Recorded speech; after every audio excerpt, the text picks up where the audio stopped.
Mas eu te perguntei sobre quem te inspirou. E aí tu trouxe o lance dos amigos. É, Qual é o caminho? o caminho é o seguinte: as pessoas que me inspiraram são pessoas que, assim, me conhecem como eu sou, e se você perguntar para elas, elas vão te falar com toda a tranquilidade do mundo quem eu sou. Sem se preocupar, porque elas sabem que. ah, elas sabem a pessoa que elas criaram. Né? Então, meu pai, minha mãe, são todo o esforço que eles fizeram para trazer para mim uma, uma cultura de ser uma pessoa positiva, de, né, encarar as dificuldades da vida e, assim, a custo próprio deles. Sabe, Arthur? Meus pais são separados, né? E desde que eu tinha muito tenra idade, 2, 3 anos de idade, né? Mas algumas coisas, hoje, eu sendo pai, eu olho e eu percebo o quanto foi valoroso isso. Por exemplo, eles nunca falaram mal um do outro para mim. Nunca. Eles nunca se desentenderam na minha frente. Eles nunca se desdisseram. O que sua mãe falou? Então tá bom. O que seu pai falou? Então é isso. Eles sempre estimularam a relação com o outro. Porque eu vivendo com um e vivendo com o outro, esporadicamente, eu via diferenças no que era uma estrutura familiar. Poxa, viver eu e minha mãe era uma coisa. Viver meu pai, a esposa dele, Heloísa, que é minha mãe de criação também, né, era uma coisa completamente diferente.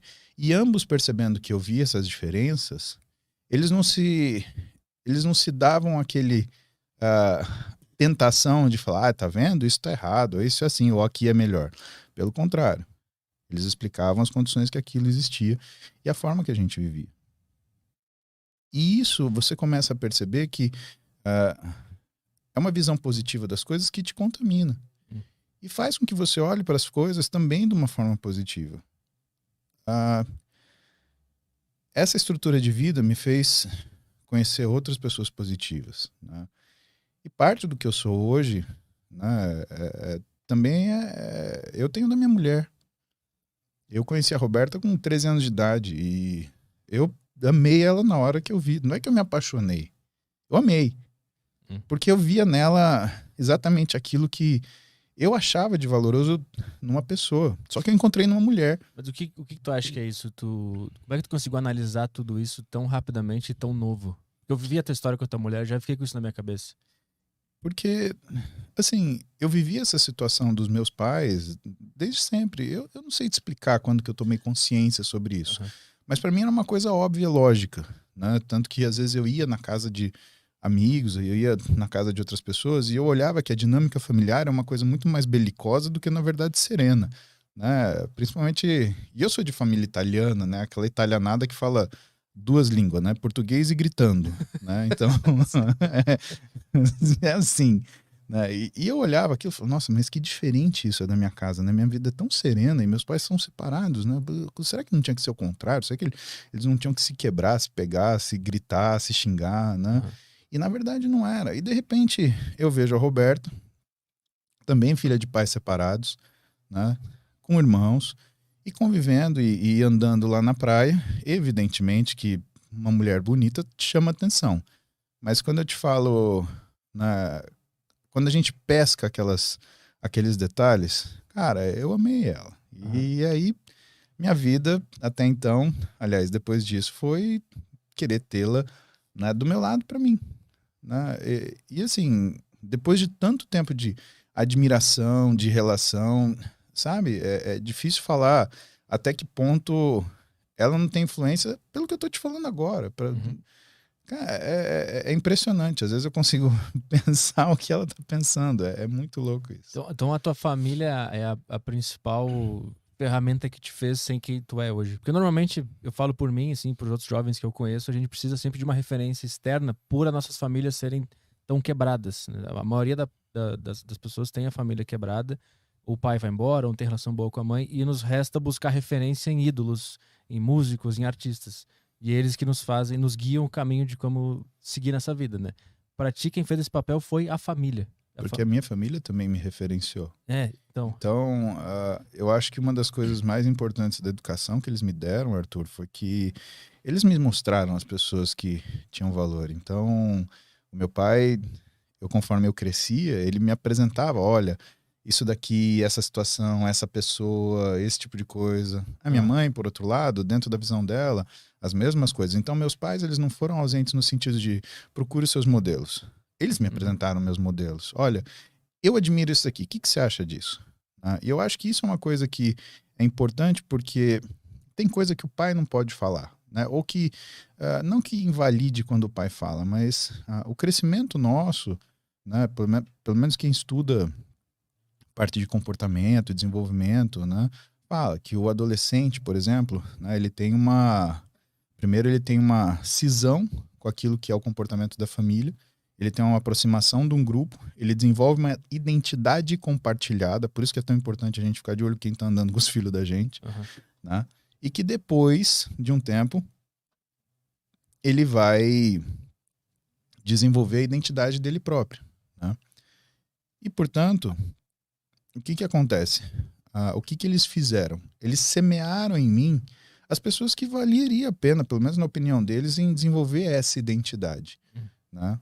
Se você deixa isso solto no ar, a pessoa vai buscar as coisas que muitas vezes, por exemplo, está na conveniência. Sim. Isso daqui está próximo, né? E é isso que eu acho que eles sentiram-se preocupados em não deixar acontecer. Porque uma coisa é você ter lá seu pai e a mãe junto falando todo dia na sua orelha. Outra coisa, eles estarem separados. Meu pai ligava todo dia para mim, pegava o telefone hardline, aqueles que fica no banquinho, né? 226881, era esse o telefone da minha casa em Marília quando eu era moleque, e todo dia ele ligava, e aí, perguntava, trocava ideia, como é que é, você viu tal coisa, mandava eu ler um livro, minha mãe confirmava, né? E eles me apresentaram essas pessoas que seriam, entre aspas, modelos. Nem sempre, né, de atitude, mas às vezes de raciocínio, de pensamento, de valores. Mas quem eram essas pessoas? Eram famosos, escritores, artistas, pessoas junto ali da cidade? Olha só, eu vou te dar um exemplo prático. O pai da minha mãe, ele era, segundo meu pai conta, ele praticamente foi um bandeirante, né? Ele era lagoano, né, de uma cidade chamada Quebrangulo, e um sujeito muito forte, muito robusto de corpo e de ação, né, e que veio para São Paulo trabalhar no campo, né, abrir fazenda. E ele tem uma série de histórias curiosas, né? E meu pai, usando essa coisa da história da família e desse enlace que a gente sempre tem, porque a gente tem curiosidade, né? Eu não conheci nenhum de meus avós, eu conheci só a mãe da minha mãe, porque meus pais foram filhos temporões, tanto meu pai quanto a minha mãe. E ele fala assim, olha, veja aqui, tem uma coisa... Pô, você quer ser médico, né? Porque eu falo que eu queria ser médico desde moleque. Você sabia que tem um médico que ele falava das coisas que tipo seu avô fez, né, na sua época, né? Aí eu, é mesmo, molequinho? Não, você já viu Guimarães Rosa?